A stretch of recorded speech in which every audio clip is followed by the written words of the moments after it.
terrible. Disaster must come. At best, only postponed. Shaolin Kung Fu, to survive, must now be taught to more young men.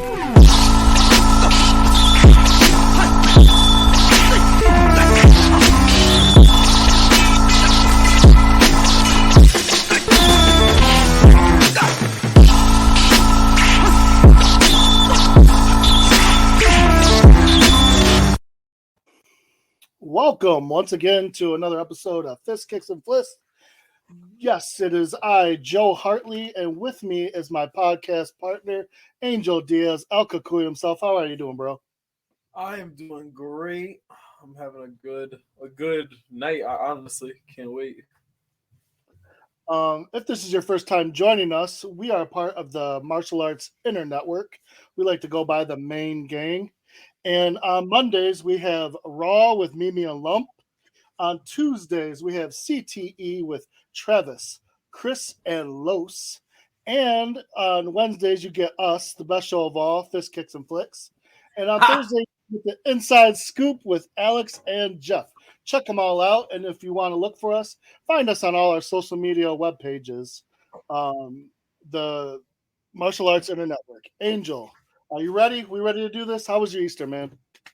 Honestly, my Easter was pretty good, dude. Like for more than I said it last time, my girlfriend came down from Virginia for my spring break. So she was here for almost a week and a half or a week, and it was good, man. We had a good Easter. That was the first time we ever spent Easter together. So it was our first one. It was great. I loved it. And yeah, overall, man, I just had a good weekend, a good week, spring break weekend, all that good. How about you, man? What's your go-to Easter food? Oh, for us, for my Spanish household, we always go with our yellow rice and some chicken. That's always our go-to. That sounds good. That's always our go-to. Yeah. Arroz con pollo. Yes. There you go. Look at you. All right. I do my best.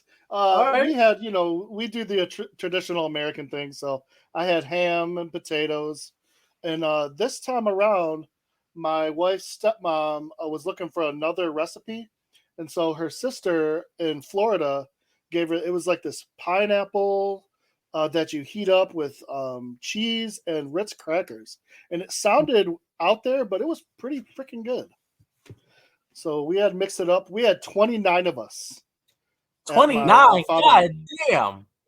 Yep, all the aunts and uncles and the cousins and the kids came out. That's a normal for us, but we haven't done that in about 6 years. So it was a nice big holiday since COVID, probably the biggest we've done. We usually do Easter and Thanksgiving is usually the two biggest for that side of the family. So that's crazy. For me, my every single holiday is always about maybe at most 9. That's like on a good year. That usually just ranges between 5 and 7. That's about it. Okay. See, my wife's got a big family on both sides of her parents, and then my parents. My mom comes from one of 14, and my dad's one of 8. So I always had. If we have big parties, family, yeah, we have big Catholic families, man. Yeah, nah. Listen, all my family's in either Florida or another state, so it's mainly just my mom, my dad, and then my grandmother, and that's it. And then just my immediate family that's over here. Nobody else is here. All right, cool. So we're finishing out the Rush Hour series, Rush Hour 3. Back at it with Jackie Chan and Chris Tucker. And I don't know about you, but Gene already said he kind of gave it a B-. He said he's going to talk about it a little more. What's up? I'm going to say, so for our viewers, it is only me and Joe today. Gene is getting caught up with just some work things he's got to do this week. So he left it to us to run the show. And, I'm sure if any of you guys know, this is probably going to go crazy because it's just us two. But at the end of the day, this is going to be great. Make sure you let Gene know when he finally gets on. He should be with us on the next week of the shows. He'll give his review. And then if you want, man, just if you don't like it, send him a personal message and let him know why it sucks. But Let's get rocking and rolling. We don't care. So how about that? Yeah, you know what? I just like the other two movies, I still enjoyed this movie. I will say, less martial arts in this one, a little more silly, but they kind of balanced out together. You know what I'm saying? They had enough action and enough funny that it still worked for me. Yeah, I'm gonna be honest with you. I agree. Less martial arts, but for me, this is like I think I told you guys like 1 and 3 were my favorites. This is my favorite.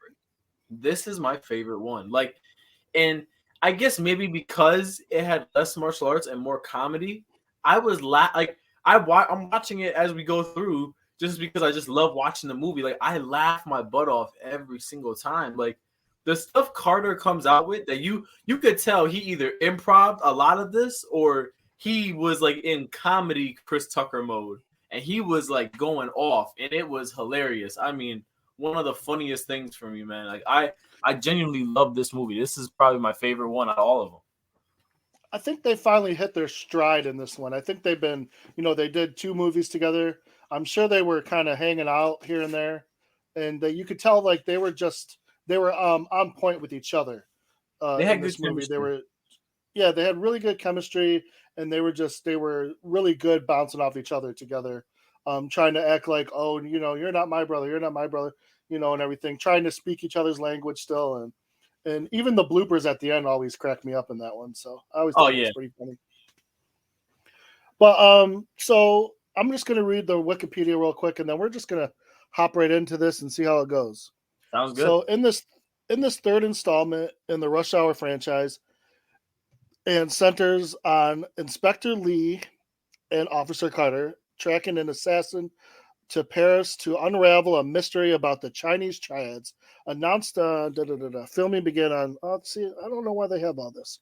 You know what? When it comes down to the assassin and the head of the triad, ends up being Jackie Chan's brother.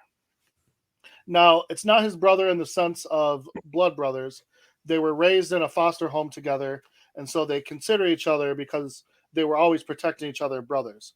Now, they end up on the opposite ends of the law, where for obviously his brother is a gangster, and Inspector Lee ends up, he's a lawman. But anytime he runs into his brother, it seems like he can't do what is supposed to be done. He can't arrest him. He can't shoot him. He's just, he still looks at him as his brother. And so at the beginning, he shoots Hanselman Han, Jackie Chan's best friend, and he's higher up now, so he's trying to expose the triad, and they're working on a list that's called Shaixing. And so during the movie, we find out this list isn't on a piece of paper. It's actually a woman they call Janvier, and it's a tattoo on the back of her head. So she's in danger. Everyone that comes in contact with this list is basically marked for death. And so the movie starts off right from there. And right at the beginning of this movie, I'm already having a good laugh because Carter has been put on traffic duty. Yo, that is the funniest. Oh my God. Yeah. And he's out there and, true Carter / Chris Tucker performance. He's out there dancing with his music, directing traffic, just causing mayhem, and car crashes left and right. And meanwhile, 2 women are at the center of this crash while he's directing traffic. And so in true Carter fashion, he's trying to pick them up for a date for him and Inspector Lee. Now, could you imagine A, being a police officer, and B, he's got these 2 girls in handcuffs and he's trying to take them out on a date? I mean, what the hell is he thinking? Yeah, see, this is why I love like the beginning of it. It's just because you just like that's where I feel like that is Chris Tucker. Like, that's not. I feel like that wasn't the script. Like, he just went off a cuff and just said, like, let me just run with this one really quick. I mean, he's sitting there, he's dancing. I think he's dancing a Prince. Like, it's just he's going off, and he's sitting there going nuts. And then on top of that, he tells him the only way they're gonna get their license back is for them to go on a date with him and Lee and then he he tells Lee, "You get a certain particular type of female, and I'm gonna get the other one." Like again, it's just like You're smart for not repeating it. Yeah. Listen, HR would definitely fire my ass after that. Like, they'll definitely fire me for that, and they'll definitely fire me for, at one point they call out Chris Tucker for his actions the past week and a half of him being on traffic duty, and they said he put a certain type of individuals in jail, and they were really just scientists at UCLA. So, oh yeah, I forgot about that. Like, yeah, listen, this movie pushes the envelope a little bit. It pushes the envelope. No, I think in that time when it came out, it wasn't as serious. If it was now, oh, it's over with. So anyhow, we get to see Carter in his element, and meanwhile, he gets a call about Councilman Hahn getting shot. So as he's letting these girls that he's trying to pick up go, he now comprehends their car and takes off in their car to go and get on the action of chasing down the sniper, who we don't know who the sniper is yet. And he sees Lee crossing the street. So he's just big car chase. He's driving all over the place. And they end up in an alleyway. And we find out Lee knows the assassin and has him dead to rights. And he won't shoot him. He has his gun on him. He's talking to him in Chinese. And he's telling him, "I'm going to shoot you. Stop, da-da-da." And he won't shoot him. Then Carter comes in and he hits a big old trash bin and almost takes Lee right out and allows, this assassin that tried to take out the councilman to get away. And so, the movie kind of starts there, and it's as per usual, it's chaos from the beginning. What do you think about that, Angel? So I feel like I don't know. Like, see, like that's like what I'm talking about. Like, you see it start off. We already see where we already get the plot of the movie in the first couple, 10 minutes, 15 minutes of the movie. I think the next part was where you get to see the comedy of it when they get to the hospital. We find out that the ambassador is. The bullet missed his heart, so he's gonna live. He's in surgery. He'll make a recovery. Then they end up seeing Su Yung from the first movie. She comes back, and she comes back, and she is not Su Yung. She's not so young anymore. She's a grown woman. And now, what was she in the first movie? What was she like? 10? Yeah, she was 10 years old. So she's got. I mean, I'm assuming. If Chris Tucker's making the comments, if he's making those comments, Carter's making those comments, she's got to be at least 18. Yeah, she better be. So this is like 10 years later? If I'm correct, yeah, it was like 9-10 years later. So she had to be like 20 around there. If we're saying she was 10 when the movie came out, unless she looked like 10 and she was really 12. Either way, she's all grown up, and yeah, of course, Carter's noticed, but he still keeps his composure. And basically, she wants him to promise that they're going to find the guy who did this to her dad. And she doesn't necessarily say take him out, but I mean, I'm pretty sure that's what she wants, more or less. She has some information that is at a karate school that she teaches at, or maybe she runs, I'm not sure. So, of course, we get the typical, heroes have to fight a whole karate school scene that you get in most of these martial arts movies. Yep. Except for they put a little bit of a spin on it, because instead of taking on the whole karate school, they just have this really, really large 8-foot tall Yao Ming dude. Yeah, I mean, I don't know any other way to explain him. They show his feet and his shoes, and they literally look like boats. And he's basically throwing both Carter and Lee around. And again, this was it's technically a fight scene, but it's also comedy. I mean, let's be honest. It's comedy. Who doesn't want to see Chris Tucker getting thrown around? He's sitting there. And then probably one of the most memorable acts of the movie is there's always in every Rush Hour movie, there's always a time period where they make like some type of bust or some type of I don't want to say heist, but like some type of like where they go like to like a backdoor alley and they talk to a gangster or whatever. And in this movie, this most memorable scene of this movie, one of the most memorable scenes was him having the conversation with the master because his name is you. That's an old joke of it was, what was it, a baseball joke back in the day? Like, who's on first? You are me's on first or something like that, or it's an old baseball joke. I never knew that was a joke. Yeah, it's a joke from and it's continued and it's transformed. But the idea of, you, me, and those kind of names, and then you keep repeating it and not understanding that it's someone's name that and then you get confused. And yeah, that joke's been going around for a while. And you know what? It's still I still enjoy it. It's fun for me. I like the old school stuff like that. Like, I mean, again, I didn't know that was old. To me, that was just hilarious. Oh yeah, you'll have that in a bunch of other movies, especially in these kind of situations. But he even says, "What are you, deaf?" And he says, "No, you is blind." Yeah. So they put their own little spin on it.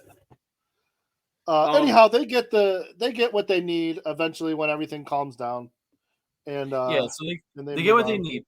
They end up moving on, and next thing we know, they realize that they get back to the hospital because they know that the ambassador is in danger. People are going to keep trying to kill him because they didn't finish the job. They get there, they go to the hospital. Ends up happening is that someone tries to kill the ambassador. They try to send like hitmen to go for them. And what Chris Tucker and Jackie Chan end up doing is they end up moving the ambassador to a different room, and they impersonate themselves as the ambassador, and then they end up having a whole gunfight, which I thought was surprising because this was the first time I've seen them use a gun since Rush Hour 1. Yeah. So you know what, but you know what though, I'm gonna be honest. I felt like they used the gun. I'm gonna be honest because they're getting old and they couldn't do some of the stuff. So they said Chris Tucker said, "Y'all better put a gun in this one because I need it." Oh man, that doesn't get my hopes up if we have a Rush Hour 4. Oh, it might look more like it's gonna be all guns and 2 fight scenes. Yeah, all gun scenes. I like this. This is one of my favorite scenes, just comedy wise, because this Asian man who came to kill them, this hitman, he speaks French. Yeah, and Carter slaps him and says, "Quit embarrassing yourself. You're Asian. Yeah. Stop speaking French." It was just like, seriously. So they got to find an interpreter because nobody speaks French, and the only person they can find as interpreter is a nun. And I mean, when you have a prisoner and people trying to extract information from him, there's a lot of swear words and a lot of vulgar language going around, and she won't repeat it. So she keeps it. It was a very smart scene to me. And I've always enjoyed it because it was just a lot of fun. Even at the end when he's like, thanks, Grandma. And she's like, yeah, no problem, my brother. It's like the whole scene was pretty sweet. Yeah, I thought that scene was good. I thought one of the best parts about that scene was the fact that, you get to see the play on comedy. You get to see Inspector Lee kind of open up a little bit and kind of, like, show who he really is and show his comedy side. I thought that was a cool part. Now, the next thing is they go to the embassy and Soo Young is there and they're talking about how they need to move Soo Young out and protect her. And on her way to get into the car blows up. So now they realize that no one is safe and their only way for them to actually overcome all this is to go to Paris, France. Yep. And they go to Paris, which France. should be fun. Yes. Wait. So now, Wait. One thing we have to talk about, because on the plane, because, I'm sure after number 2, we're wondering what happened with Isabel. oh, I was just about to say that. So we find out we Isabel. find out apparently in New York, Isabel was shot by Carter, which I would like to hear more about that story. Yeah, so And we find out that Lee called Isabel his girlfriend. So I mean, if this is a few 9-10 years later, how long did they actually date? I wonder, before it went, he got shot and everything. And they made a joke about it. They said, yeah, Carter shot her in the neck. Yeah, I mean, he's lucky that didn't go worse than it could have. Yeah, he sits there and says, "So she works at El Polo Loco." El Polo, yeah, and has a droopy eye or some weird stuff. Yeah. I mean, the stuff they come up with for this is ridiculous. But yeah, so they get to Paris and they're not treated very well. They got the French police force basically doesn't like Americans coming and snooping around and working their cases, and so they get beat up with phone books while tied up, and then they all get cavity checks. So they're not. Yes, and they're asked to leave, which is just terrible. I mean, come on, man. You know what I'm saying? So I don't know. I mean, you think that law enforcement they would try to work together, but I guess not. Yeah, no, but it's always weird how they're like that. Anytime you go somewhere, they're always just like, oh, like we're going to, we're not going to work with Americans. We're not going to work with other people from other states or other counties or other whatever. It's just it's so very weird territorial. Yeah, it's so territorial. Weird. So weird. When they could probably do better, okay, instead, I mean, honestly, they could have been like, you know what, we're in charge, so I get it. Let the French pretend they're in charge and, follow the rules, but then, work together so you can solve the case. Next, we are introduced to, did you catch the cab driver's name? George. We're introduced to George, the cab driver. New character brought on. I really like George, the cab driver. He kind of at first seems a little bit bitter and he doesn't like Americans, but he tends to grow on you throughout the movie, and he even starts to slowly understand the idea of being American and kind of want to take it on himself. So yeah, I really like George. He was a good ad for this movie. He understands something. He understands what he thinks it's like to be an American. Yeah, but then when he gets a taste for it, he likes it. Yeah, he says that. But the funny thing is, he says all Americans are violent, and they would. I'm like, man, you're watching too many action movies. I mean, there's more to it than that. So, I mean, just if that's his idea, he's a little off. But it's okay. He takes them to their hotel. Carter and Lee kind of are in a dispute at this point because they get here and things aren't necessarily going their way. So they kind of do their separate thing. They're at the hotel at a casino. Doing one runs into a lady playing Baccarat, which I don't even know what Baccarat is. I've never played it. Neither do I. You ever played? Never. I've never played. The rules were interesting, but apparently that's something that's popular over there. Meanwhile, Lee runs into a lady at the bar while he's asking about Shai-Xing and Jean-Vier. She takes him up to a room, and of course Carter has to follow because he thinks Lee's finally gonna get him a little action. And of course, producer wise, they make us think that this is going on if we were not in the room. But what's really going on is this lady is an assassin, and we got ourselves a nice fight scene. This is actually a pretty funny, but pretty good fight scene. I thought she was the woman from the last movie. She has the same killer instinct as that girl. Yeah, but just no. I think it was the just same like one. I think it was just like the way they dressed her. I think she looked kind of like she was dressed the same kind of in the second. But yeah, she definitely did have the same killer instinct. She had busted out the Katana fan from Mortal Kombat, tried to kill my man. Now this is my thing. I still cannot believe he did all those stunts. Some of those were some crazy. Intricate stuff. Like seeing what he does in this movie, he does some intricate stuff. Like it doesn't even make sense.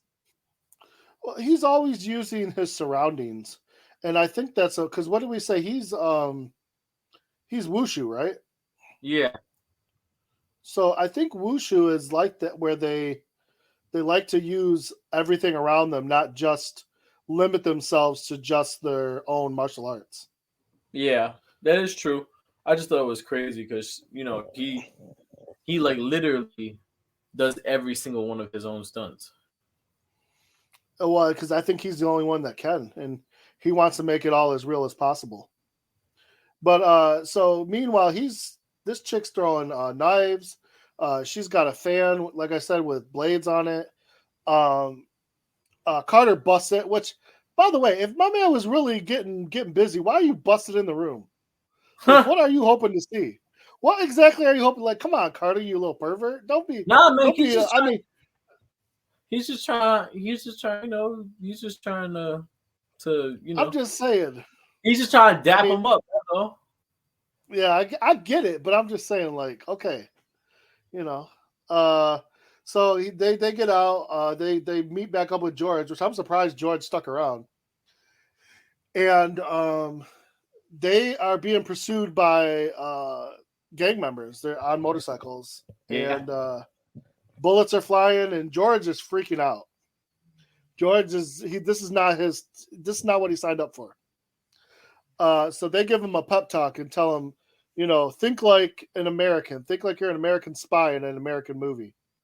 So all of a sudden we see a flip go out, and George he just starts driving like a maniac, and I love it. This is a good chase scene, especially with George. Just George is like all of a sudden he's in crazy mode. What do you think about that? Angel? So no, I'm trying to think. So like, this is my thing. So remember how you said he became an American? This is what I tried to. This is my thing. This is my thing. I think he did. He drove like that because in his mind he said, "I'm gonna be like in all those American movies where like Tom Cruise." He thought he was Mission Impossible. Like he thought he was out here, but just like bobbing and weaving through traffic. I mean, to be real with you, with the way he was driving, he should have never been a cab driver. He picked the wrong thing. He should have been. He should have been doing. That's what his family did, I guess. And they taught him how to like. They must have had a lot of high-speed pursuit chase back in their day, also, huh? Because he was out here. I guess so, maybe. He was going nuts. It was ridiculous. They end up getting they fall out of the car, out of the van, and are picked up by his brother's name is Kenjin. Kenjin. Yeah, and so his men pick him up, and they take him like in the sewers. I'm not really sure why they were in the sewer area. He was making a big deal about that. Yeah, I didn't understand that. I thought they were going to see Splinter. Some Ninja Turtles popping up? Yeah, I thought so. Or maybe some new French Ninja Turtles. That'd be funny. And that would have been good thing Gene wasn't here. If Splinter popped up in this movie, Gene would be running. Oh, listen. If Gene was in that sewer and he saw a rat, he's putting some hot sauce on it. Yep. He said, "Hey, I'm gonna eat you. I'm gonna eat you. Get over here." Kenjin lets them go because earlier Inspector Lee, didn't take him out when he was the sniper. So he's kind of returning the favor, which almost lets me think like maybe he can't kill his brother any more than his brother can kill him, but who really knows? Anyhow, they have to go through the sewer, and just like they always get into some kind of mix up, so they got to go through all the shit and the piss, and it's just filthy and nasty to survive because now they're getting shot at. They end up back at their hotel, and they're trying to figure out where this Jean-Pierre is. And, again, they think that she has stolen the list for the triad. And the list that they're finding out, this list is a list of, it's a secret list of the 13 leaders of the triad. And, like I said earlier, it's not a physical list. It's tattooed on a woman, Jean-Pierre. Yes. Jean-Pierre. Who, again, they still don't know who she is yet, but they found out where she works. So they end up both going to, it's like a lounge bar. And I guess they do like shows and like burlesque shows and everything. And she's the star. So they both do their own thing. They're getting food for themselves, and they do this cute little thing where one gets food that the other would like, and the other gets food that the other, because they've been hanging out for so long, and even though they want to pretend like they haven't influenced each other, they definitely have. And who is the old gentleman in this one? He's like the American inspector or consulate or something like that. Renard. And yeah, he visits with Inspector Lee and kind of fills him in on what's going on. So, they both have to come together to try and save Jean-Pierre because now they realize her life is in danger. Yep. So fast forward a little bit to the club. Carter, being his normal Carter self, he runs right into the women's locker room or stage room to find Jean-Pierre, and he starts pretending like he is the clothing expert or the costume expert. And he's telling all the women about their costumes and everything like that, just doing his regular crazy old stuff. And he ends up on stage with Jean-Pierre and is trying to warn her of that her life is in danger, and she doesn't believe him. So he's out singing, stealing the limelight of the show, keeping her safe. And then we got Inspector Lee out of nowhere. He comes out. He's on a swing, and they're singing with each other. And, you kind of see the gangsters in the crowd. They're slightly confused. And they finally realize, like, what the heck's going on here? And they just start shooting. And granted, luckily, they got Jean-Pierre and everybody behind the car that was on stage. So they got away. But, man, I mean, I guess now that she would believe him, you know what I'm saying? Like, what do you think about this whole thing? I think it's just, I think it's typical. Like, I think they kind of followed in some ways the same format that they did for Rush Hour 2 and then just changed little things, because I saw that and I literally just saw the same scene in Rush Hour 2. Does Chris Tucker try to do like Jamie Foxx and have like any kind of singing career, I wonder? Because he can actually sing. I'm gonna be honest with you. He can sing, he can dance. That's what I'm saying. Like, I really am curious if he's ever pursued anything like that, or if that's just part of his comedy. He just does it for fun. I think it's just part of his comedy, but I think naturally he's actually really good. It was just funny to me because like you're listening to him, and then but Inspector Lee, Jackie Chan gets involved, and he's no better than me. Yeah, he can't compete. But I mean, he's got many other talents. But I was just laughing. I'm like, I mean, this dude can really sing. The whole crowd was yelling for him and everything. They were like, okay. I mean, the So they man danced on realized, stage. The man danced on stage with Usher and Michael Jackson at one point. what was that? That must have been like some award show. Yeah, it was. But he got on there. He was dancing, singing with them. He did. I His wouldn't thing. doubt it. I wouldn't doubt it at all. Yeah, he was doing. That was back when award shows were good and people weren't getting smacked. Oh,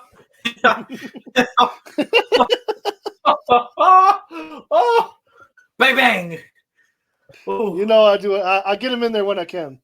Hey, Will Smith, if you're watching this, it's okay. I doubt it. Tupac still is better than you. He's got enough going on. We're back at the hotel. Hey, Carter out here. He trying to. I got this, Joe. I got this. Carter is at the hotel with Genevieve, and Carter sees this is a time to get to know her better. We'll say maybe get to know her better in certain ways, but get to know her better, right? That's what Carter's always looking to get to know any of these females better. Yes, he is. I will agree. So he's going to get to know her better, and by him getting to know her better, he says, I'm just going to talk to her, get her relaxed. Lee says we should put on a dirty movie, and makes no sense.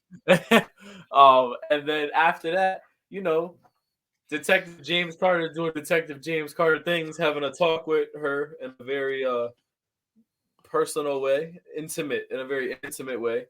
He then says he should, he asked for them to bring up the Red Bull and some honey, and that they about to get freaky deaky, and then he tells Genevieve he's never been with an American man either, and that they're both on the same boat, and makes sense. And then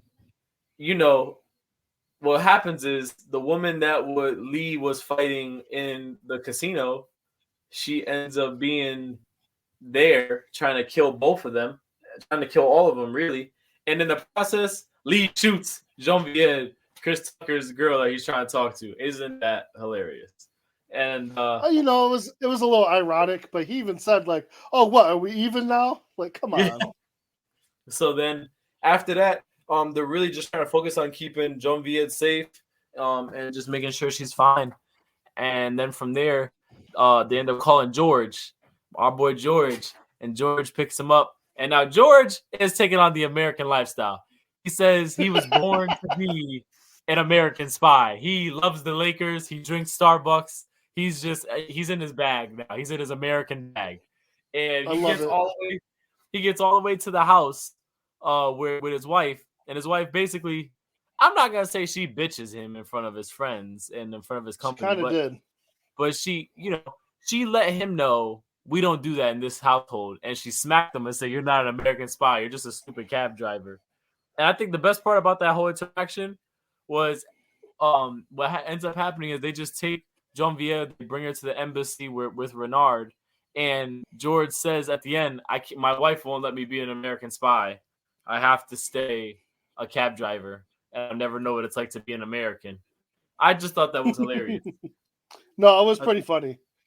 And during all this, we finally learn that Genevieve is Shai-Shing. She is Shai-Shing. She has, so she's wearing a wig the whole time, and on the back of her head is the list of the 13 names. Yep. We also find out at this time that Renard is bad. He wants the list, and he's probably been working with the Triad the whole time. Yes. And so they have to take him out. And of course, I hate to say this, but what's the little girl's name? That's not a little girl. Young. Yeah, Su Young. Su Young gets captured again, even at her older age. You think she'd stop being a damsel in distress, but nah. Kenjin captures her, and now we got to make an exchange, Shai-Shing for Su Young's life. Go ahead, take it, Ed. Angel. So from there, what ends up happening is they got to make an exchange. So they have to exchange Genevieve for Su Young. So Inspector Lee says, "Fine, we'll do it." He ends up going to the top of the Eiffel Tower, where Kenji and a few of his goons are there, and he goes to make the trade. And when he goes to make the trade, they dress Carter up as Jean Viet with the wig, so that way it could trick him. And now they go and fight. So Lee ends up fighting Kenji, and Carter is left to fight 4 people on his own. Which he didn't do a bad job. He didn't do bad. His martial arts was actually really good. His fighting was really good. He came a long way from number 1. Yeah, he ends up telling Lee to think of Kenji as his sister instead of his brother and beat him up, which is just dumb. But what I like about this fight scene is we end up seeing Kenji fight Inspector Lee with a sword. So we get to see weapons. We get to see hand-to-hand combat. Like, you get to see more than just the normal martial arts, typical choreography. Why Chris Tucker looked like Rick James with that damn wig on? No, he did. He did. Oh, shit. I mean, 100%. I mean, I literally, the second he came out, I'm like, oh, Rick James in this movie? Oh, no, it's just Carter. Oh, that's cracking me up. I'm watching it again right now. I'm like, are you kidding me? Meanwhile, Su Young is outside the window, and she's been strapped to some kind of apparatus that's outside. So she's kind of in a situation where, like, she could fall to her death at any moment with the wrong, with one of these bad guys pulling on this rope or letting her go. So she's in severe trouble, just like she was in the first one. So, while all this fighting's going on, she's just dangling for her dear life. Yeah, like always. Which is really terrible. I mean, it is what it is. But that's the thing that kills me. She's used to it by now.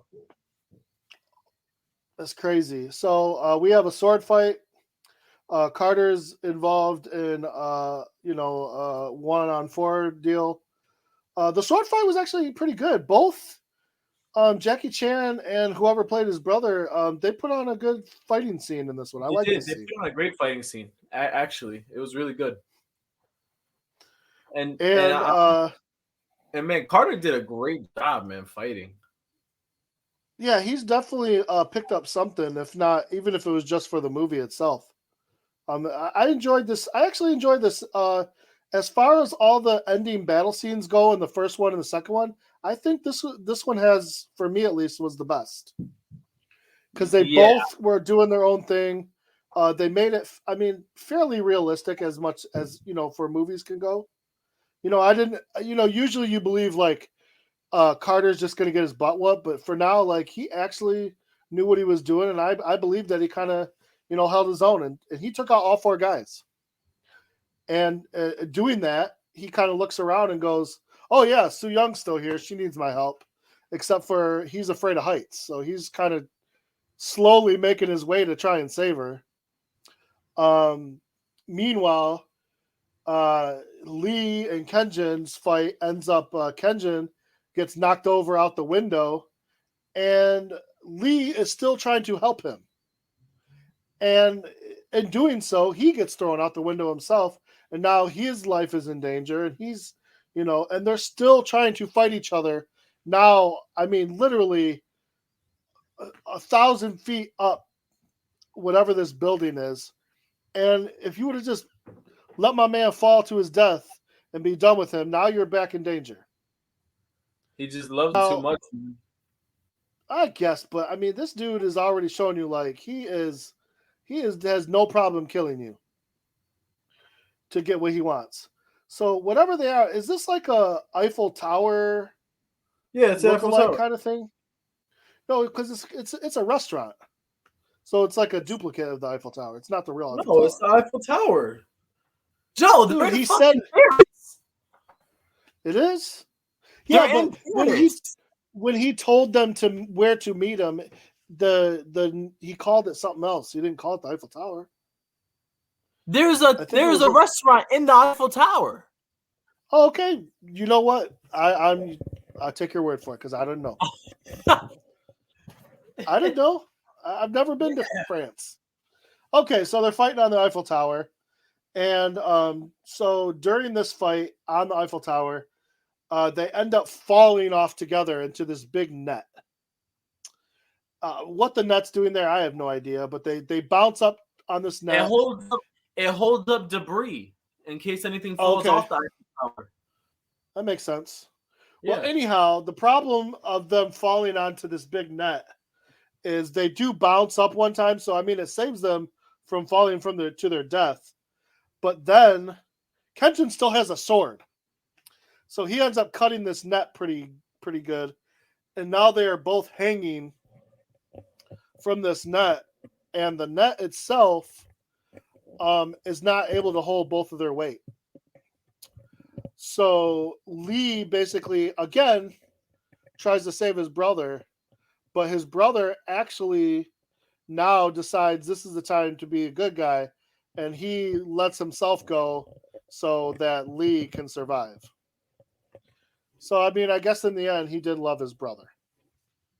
And that was sweet. Meanwhile, Carter, at the end of beating everybody up, he's dancing and he's singing Kung Fu Fighting, which I thought was pretty funny. And just like every one of these, I was waiting for it. Just like every Rush Hour movie, they have to hang off the side of a building. I'm watching it. And almost die. But this one has a twist because they're hanging by a flag. It looks like a French Paris flag. Yes. Carter pulls Inspector Lee up to safety, and they are both wrapped in this flag. And you can almost tell just by looking at it that if they really needed to, they could parachute. Well, they need to because the rest of the triad comes after them. And now they have to jump off the side of the building and parachute down into like this. It's like a fountain. And like, they parachute down to safety. Like who? I don't know. I would have been okay with them ending it right with saving Su Young. Just save her. Get the rest of the bad guys. I mean, where do these guys with guns come? I thought they took out all the bad people. That's what I thought also. And you know what? Oh yeah, their dude is dead. So what does it matter? I don't know. They felt like they just need a little more. And, and they had to take out the crazy lady again. She got caught in a wheel and she got smushed to death. They didn't show it though, thank God, because it would have been messy. But anyhow, they parachute into a fountain. Renard is there with a gun. Renard just so happens to be there. Oh, of course. I mean, come on, whatever. Anyhow, Renard's there. He's got a gun on both of them. It's not looking good for our heroes. Meanwhile, who shows up to save the day and finally gets to kill somebody? George. George is the hero of the day. He shoots Renard. Renard falls in the faucet. Our French police force shows up to try and take credit. And our wonderful heroes, Carter and Lee, both together say this way, that way, like they did in the second movie, was it? Yeah. You go this way, I go that way. And they punch him in the face, knock him out. And they walk away and they're dancing and they're buddies again. And it's all, good fun. They're crazy for doing that. I thought they were going to dig in my asshole again if he would have did that. Crazy as hell. They're getting on a plane and getting out of there. The funny thing is, nobody even came to that was like the police director of France. Nobody came to his aid. That's what I'm saying. Like, they better stop when they do another cabin check. Crazy as hell. So that's our review of Rush Hour 3. I really enjoyed this movie. I think I went B+ for the first two.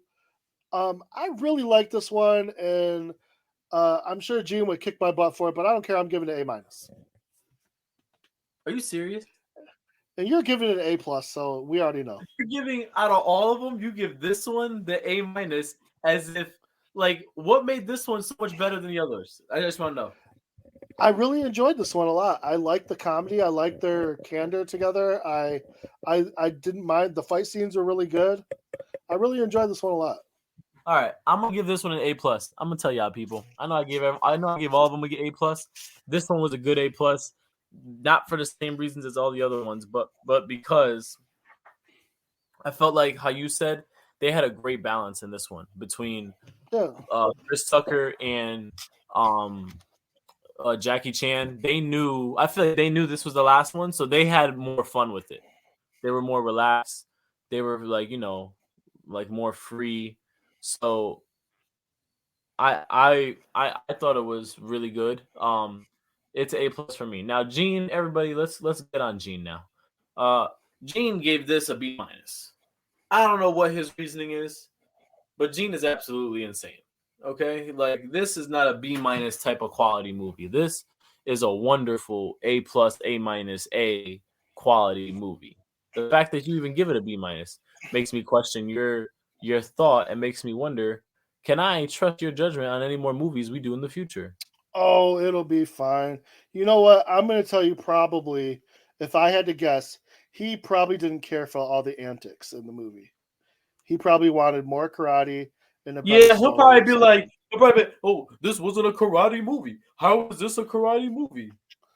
Okay, now you know he just does that to mess with you. Don't let him get to you with that. Yeah, right. You think no, I'm being serious. He's gonna say that's why it's a B+. I swear to God. And you gotta let him. That's what we're here for. We gotta respect each other's ideas. I And respect his opinion, but Gene it doesn't just sound knows, like it. Gene just knows how to push that button. He knows how to get. He just. I'm still sticking with Star Wars counts as a karate movie. No, it doesn't. You're still wrong, but that's okay. It's okay to be wrong. I'm still wrong. Okay. All right. So, All right. any ideas on what is next? Huh. Well, there's a bunch of things we could do next. I don't know. I think you should pick this time. I kind of like not picking because when I pick, I always get like killed, and then all of a sudden Mike shows up and then he fucking burns me at the stake. So. Oh, I don't even care because now let me see because I do have one, and I'm really curious because this is actually a really I really enjoy this movie, and I think you guys might be one way or another about it. So I'm curious to see your take on it because okay, good, we can rent it and it's available. Have you ever seen the Kung Fu Hustle? Yes. That's the one where he has the little chipmunk that has nunchucks? No, that is I hate that movie. That's Kung Pao. I hate that movie. Oh, that's Kung Pao. Kung Fu Hustle. It's the same director. Kung Fu Hustle, Shaolin Soccer, Kung Pao, they're all the same director. Okay. I probably have seen Kung Fu Hustle. I just don't remember it right now. I remember the name. Okay, so I'm gonna tell you right now, and this is why I think that you guys would either like it or not, because the karate in it is fantastic. It has like an old school kung fu feeling to it, but it is also very silly. The director likes to mix a lot of silly with really good martial arts. So I'm really curious to kind of see what you guys think of it because I got a lot more movies that could be like this that I like. Oh, I've seen Kung Fu Hustle. Yo, you know what's crazy? So It's a 90% rating on Rotten Tomatoes. It's a really good movie. I'm telling you right now. That's why I think it's definitely something we could discuss. Let's discuss it. Let's see what Gene thinks of it. So I'm curious to see where your guys' heads are at. Because I'm telling you right now, if we all enjoy this movie, it will open the doors to so many other movies that I can show you guys. Oh, bet. Well, then let's go. I'll rock with that. All right, man. Well, you know what? For our first ever, duo, I didn't think we did too bad. I think we covered what we did. Too bad either. Listen, everybody, You know? make sure you message Gene. Tell him about his pick. Tell him whether you agree with him or you don't agree with him. Let him know. Yeah. Should it be a B-? Should it be higher than a B-? We just want to know. You know, let us and don't forget, like, subscribe, share the channel. The more listeners we get, the more things we're able to do. The more people we're able to have on. Maybe we can have some more special guests come on. I think that's a good thing that we want to start pushing for. But yeah, besides that, make sure you also let everybody know what your favorite show is on Main Gang Martial Arts Internet Network. I'm going to answer it for you. Fist Kicks and Flicks. That's what it is, okay? That's just what we can do. But make sure you guys listen to Inside Scoop coming up. They're going to have a great show. If you didn't listen to last week's show with Alex Lane, man, you missed out on a great one. So make sure you guys have that coming up, and then just stay in tune with the channel so that you guys can see all the new updates and the new things we got coming for you guys. All right, thanks, Angel. I'm sure you got it all covered. As Gene would say, stay safe, stay strong, and Director Sushi, play my music. Disaster must come. At best, only postponed. Shaolin Kung Fu, to survive, must now be taught to more young men.